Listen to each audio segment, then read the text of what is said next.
హరీష్ రావు మాట్లాడుతున్నారు. సిద్దిపేట నుంచి లైవ్ చూద్దాం.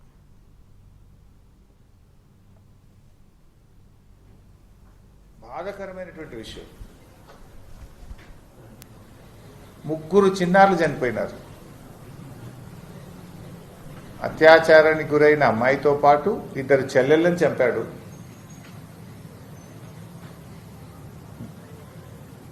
వాళ్ళ తల్లిని, నాయనమ్మను అందరినీ కూడా చంపడం జరిగింది.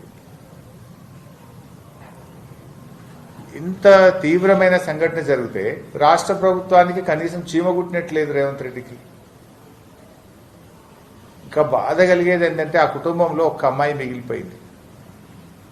ఆ అమ్మాయికి మూగది, చెవిటిది, కాలు లేని వికలాంగురాలు. పాపం మాట రాదు, చెవులు వినబడవు, కాళ్ళు నడవలేదు.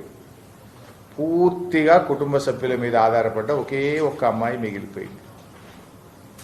ఆ అమ్మాయికి అన్నం తినిపియాలన్నా, ఆ అమ్మాయిని వాష్రూమ్ తీసుకువెళ్ళాలన్నా ఈ కుటుంబ సభ్యులే అన్నీ చేసేవారు ఆ అమ్మాయికి.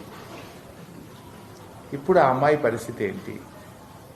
ఆ అమ్మాయి జీవితం ఏంటి? పాపం చెవులు వినబడని, మాటలు రాని, నడవలేని ఆ అమ్మాయి జీవితాన్ని ఒక్కసారి ఊహించుకుంటే గుండె చెరువవుతుంది. ఇంత కర్కశంగా ఒక ఫోక్సో కేసు నిందితుడు హత్య చేస్తే ఇప్పటి వరకు పోలీసులు వారిని పట్టుకోలేకపోయారు.